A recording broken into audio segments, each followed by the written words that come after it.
البنزين غلي، وبعد غلو البنزين في ناس كتيرة بتفكر ان هي تنقل العربيات بتاعتها او تحولها لغاز طبيعي.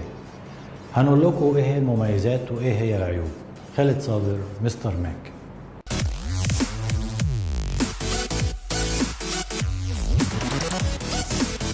هنبتدي في الاول قبل ما نتكلم عن مميزات والعيوب، هنبتدي نعرف شوية حاجات عن الغاز الطبيعي. الغاز الطبيعي هو طبعا صديق للبيئة ومش ملوث للبيئة. تاني حاجة ان هو بيتقاس بالمتر مكعب، يعني المتر مكعب زي ما احنا عارفين ان الطول في العرض في الارتفاع بمتر، يعني تقريبا شبه الكرتونة الاوتوماتيك، كرتونة الغسالة الاوتوماتيك.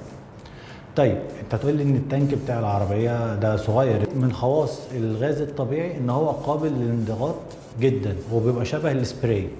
التانك بتاع العربية بيشيل من 14 ل 16 متر مكعب، دول تقريبا 70 لتر غاز طبيعي مسال. واحنا كده عرفنا ان الغاز الطبيعي التانك بتاعه من 14 ل 16 متر مكعب، ده الغاز الطبيعي، التانك بتاع الغاز الطبيعي. طيب المتر مكعب ده هيمشيني قد ايه؟ في البنزين اللتر بيمشيك 10 كيلو متر، يعني انت لو عايز توصل 100 كيلو متر لازم تستخدم 10 لتر بنزين. تقريبا نفس المعدل في الغاز الطبيعي، يعني المتر مكعب هيمشيك 10 كيلو متر، يعني انت لو عايز توصل 100 كيلو متر هتحط 10 متر مكعب. طيب تالت حاجة السعر.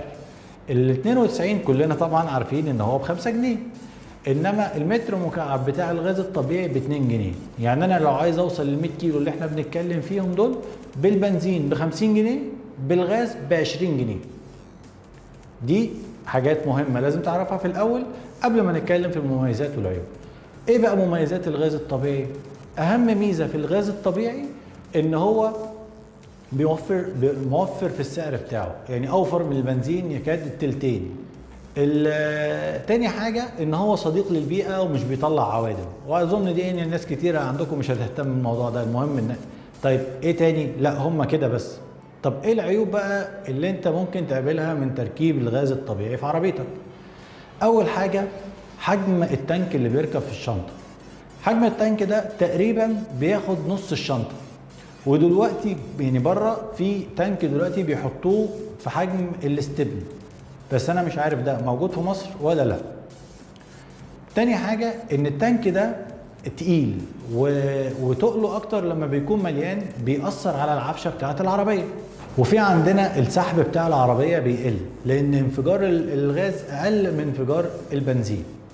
وكمان وانت مسافر بتحتاج كميات غاز كبيرة، لان الغاز زي ما احنا قلنا ان التانك بتاعه بيشيل 16، فال16 دول هيكفوك حوالي 160 كيلو. فانت لو مسافر مسافة كبيرة فانت هتحتاج ان التانك ده يتملى كذا مرة، والمحطات مش متوفرة في كذا حتة. فانت بتعمل ايه؟ انت بتعمل زرار بتحول العربية من بنزين لغاز، او من غاز لبنزين لما انت بتحتاج تمشي عليها لغايه لما تلاقي محطه غاز، وبعد كده بتحطها. فانت بالتالي ما تقدرش ان انت تعتمد عليه اعتماد كلي.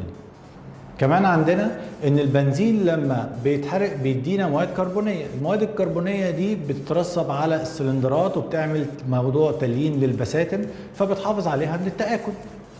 في الغاز الطبيعي بيطلع، فده ما بيعملش الموضوع ده. طب الموضوع ده احنا ممكن نتخلص منه ازاي؟ ان احنا كل فترة نشغل العربية شوية بالبنزين، هتطلع لنا شوية عوادم كربونية هتحافظ لنا على البساتم وتطول عمر العربية. الغاز الطبيعي لما بيتركب في عربية عمرها قديم شوية بيبين مشاكل الموتور ككل، لكن في العربيات اللي هي الجديدة ما بيبانش الكلام ده، لان الموتور بيبقى لسه جديد فما يبانش في اي مشاكل. لكن انت لو عربيتك قديمة شوية اول ما تحطه هتبتدي تلاقي المشاكل اللي في الموتور كلها ظهرت، يعني هو بيكشف المشاكل اللي في الموتور. وبكده احنا غطينا لك ايه المميزات وايه العيوب. المميزات ان هو ثمنه رخيص، العيوب ان هي الشنطه وبيأثر على العفشه وسحب العربيه. فكل واحد حسب احتياجاته، في واحد بالنسبه له ان هو يوفر وهو مشاويره مش كتير فبالنسبه له الحاجات التانية دي مش هتفرق، في واحد لا بالنسبه له الحاجات التانية هتفرق. فدي حسب احتياجك انت اللي تقدر تحدد ان انت تركب غاز ولا لا. دي المميزات والعيوب بالغاز الطبيعي. ان شاء الله بقى الحلقه الجايه هنكلمكم عن التكنولوجيا المستقبل القريب مش البعيد، اللي هي العربيات اللي بتمشي بالكهرباء. العربيات اللي بتمشي بالكهرباء هنقول لكم ايه هي اهم 10 عربيات، ايه مميزات العربيات اللي بتمشي بالكهرباء وايه عيوبها، وهل هي لسه قدامها كتير ولا موجودة معانا. شكرا. ما تخليش حد يضحك عليك، ولو وصلت لك المعلومة ما توقفهاش عندك واعمل لايك وشير.